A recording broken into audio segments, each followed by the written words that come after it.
حاشا الإله بأن تكيف ذاته فالكيف والتمثيل منتفيان والأصل أن الله ليس كمثله شيء تعالى الرب ذو الإحسان. الحمد لله الذي له الأسماء الحسنى وصفات العلى وله الحمد في الأولى والآخرة والصلاة والسلام على نبيه المصطفى ورسوله المجتبى وعلى آله وصحبه ومن اتبع الهدى اما بعد. الناجحون پلیٹ فارم سے اللہ تعالیٰ کے اسماء و صفات کے حوالے سے سیریز لیس کمثلہ شیء، معرفت الہی سے بندگی کا سفر، اس کے اگلے ایپیسوڈ کے ساتھ حاضر خدمت ہیں. پچھلے جتنی اقساط ہیں ان میں ہم نے ایک مقدمہ قائم کر لیا کہ اسماء و صفات کے بارے میں کیا ضوابط ہیں. اہل السنہ جو سلف صالحین کے منہج پہ چلنے کے دعوے دار ہیں، محدثین ہیں، ان کا اس کے بارے میں کیا کہنا ہے، اور اس کے علاوہ ان کے جو مخالف گروہ ہیں وہ اس کے بارے میں کیا کہتے ہیں. تو اس پہ ہم کافی تفصیل سے گفتگو کر چکے، ان گروہوں کا تعارف حاصل کر چکے، ان کے قواعد کو سمجھ چکے. تو آج ہم انشاءاللہ اللہ تعالیٰ کی اسماء و صفات کے حوالے سے ایسے قواعد کا ذکر کریں گے جو اسماء اور صفات دونوں کے لیے مشترکہ ہیں، اور ان کی ٹوٹل تعداد 6 ہے. اور یہ وہ 6 قواعد ہیں جو ہر ایک کو ذہن نشین کر لینا چاہیے، اور اس کے ساتھ ساتھ ان کا بنیادی فہم اس کے ہاں موجود ہونا چاہیے. اگر یہ ہوگا تو اس معاملے میں کبھی بھی غلط منہج کو اختیار نہیں کرے گا. تو اس سلسلے میں جو پہلا قاعدہ ہے وہ ہے کہ اسماء اللہ و صفاتہ توقیفیہ، کہ اللہ کے جتنے بھی اسماء اور صفات ہیں سب کے سب توقیفی ہیں. توقیفی سے مراد کیا ہے کہ یہ نصوص پر مبنی ہیں، یعنی کہ جو اللہ تعالیٰ اور اس کے رسول صلی اللہ علیہ وسلم نے بتلا دیا ہے وہی ہیں، اور ان کے اثبات کا دار و مدار اللہ کی نازل کردہ وحی پہ ہے جو کہ صرف قرآن و سنت ہے. اور اس کی وجہ یہ ہے کہ اللہ تعالیٰ اپنے بارے میں سب سے زیادہ علم رکھنے والا ہے،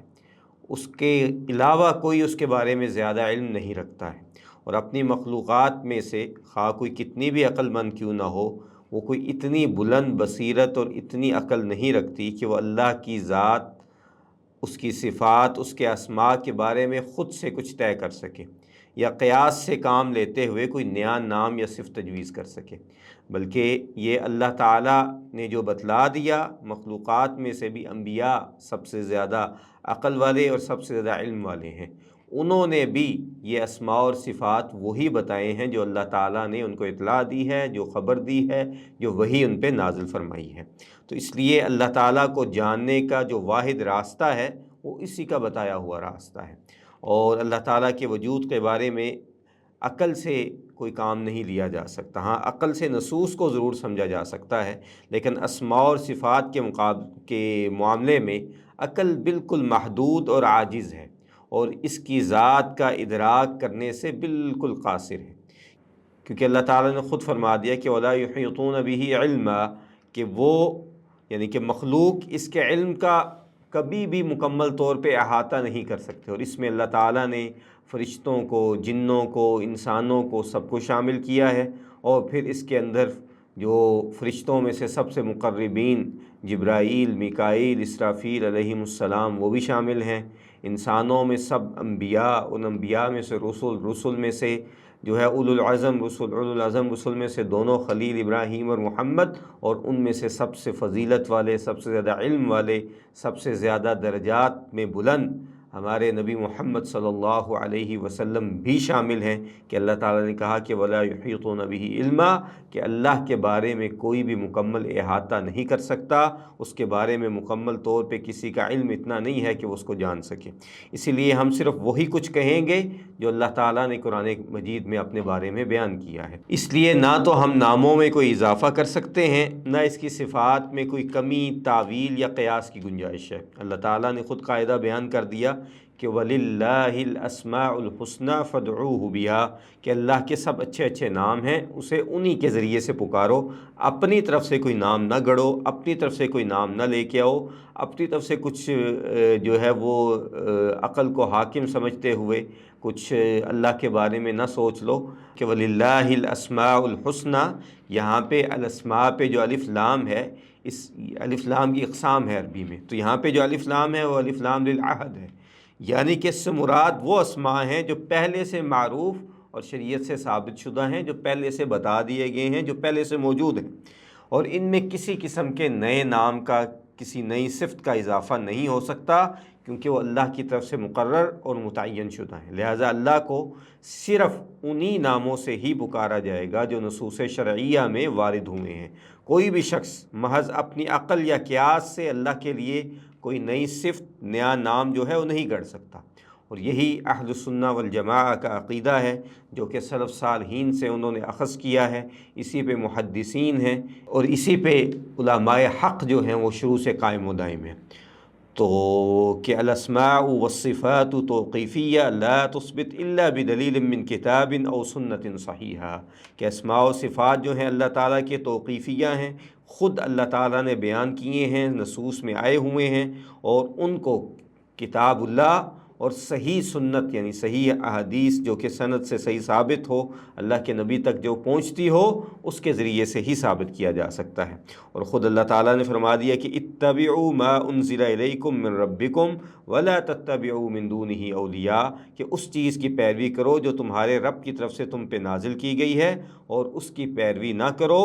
جو اس کے علاوہ لوگوں کے پاس موجود ہے، جو اس کے مقابلے میں جن کو شریک بنایا جاتا ہے، یا جو اس کے مقابلے میں کوئی بھی دعویٰ کرتے ہیں، ان چیزوں کو نہ اپناؤ۔ تو اللہ تعالیٰ کے نام جو ہیں وہ اس کے بارے میں سب سے پہلا جو حق رکھتے ہیں وہ اللہ کی معرفت اور اللہ کے ناموں کی معرفت ہے، کہ ان میں اپنی طرف سے کوئی کسی دوسرے کی عقل استعمال کرتے ہوئے نہ بیان کیا جائے۔ کہ اس آیت کا مفہوم یہ ہے کہ دین کے ہر باب میں پیروی صرف وہی کی ہوگی، اور اس میں اسماء و صفات جو ہیں بالعلا شامل ہیں، کہ اللہ کو اسی نام سے پکارا جائے جو اس نے خود یا اس کے رسول نے بتائے ہیں۔ یہ رسول مستنبت ہوتا ہے کہ یعنی کہ اللہ کو صرف اس طرح نام دیا جائے جس طرح شریعت نے نازل کیا ہے، نہ اس میں کوئی کمی ہو نہ اضافہ ہو۔ اور جو سلف صالحین کی تفاسیر ہیں، امام طبری کی ہے، ابن عطیہ کی ہے، ابن ابی حاتم کی ہے، ان سب نے اس کی یہی تفسیر کی ہے، اور شیخ الاسلام ابن تیمیہ نے اپنی مشہور کتاب در التعارض میں جو ہے اس آیت سے توقیفی منہج کا استدلال کیا ہے۔ اور پھر اسی طرح سیدنا عبداللہ ابن عباس رضی اللہ تعالیٰ عنہ کے پاس ایک آدمی آیا اور کہنے لگا کہ اس جو آیت ہے کہ وَلِلَّهِ الْمَثَلُ الْأَعْلَى، اس سے کیا مراد ہے؟ تو ابن عباس رضی اللہ تعالیٰ عنہما کہنے لگے کہ یہاں مراد صفت اللہ ومثل ذلك الاحد الصمد العزیز الحکیم، کہ یہاں مراد اللہ کی صفت ہے، اور یہاں پہ ابن عباس رضی اللہ تعالیٰ عنہما نام اور صفت دونوں کو مراد لے رہے ہیں، کیونکہ جو انہوں نے مثالیں دی ہیں وہ آگے نام ہے، کہ اللہ احد ہے، اللہ صمد ہے، بے نیاز ہے، عزیز ہے، غالب ہے، حکیم ہے، حکمت والا ہے، تو یہ انہوں نے کہا کہ اس سے مراد ہے۔ تو گویا ابن عباس نے المثل الاعلیٰ کی تفسیر یہ کی کہ اللہ کی کامل صفات اور ناموں کو اس میں شامل کیا جائے، گویا وہ اسماء جو کمال کی صفت پہ دلالت کرتے ہیں وہی اللہ کا وصف اور مثال کہلاتے ہیں۔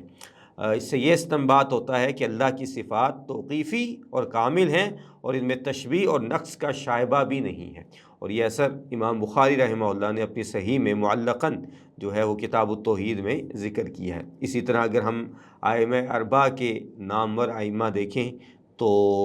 ابو مظفر السمعانی الشافعی رحمہ اللہ، ابن قدامہ حنبلی رحمہ اللہ، ابن عبد البر مالکی، ابو نصر السجزی حنفی رحمہم اللہ، ان سب نے بھی اسی موقف کو اپنایا ہے کہ اللہ تعالیٰ کے نام اور صفات جو ہیں وہ توقیفیہ ہیں۔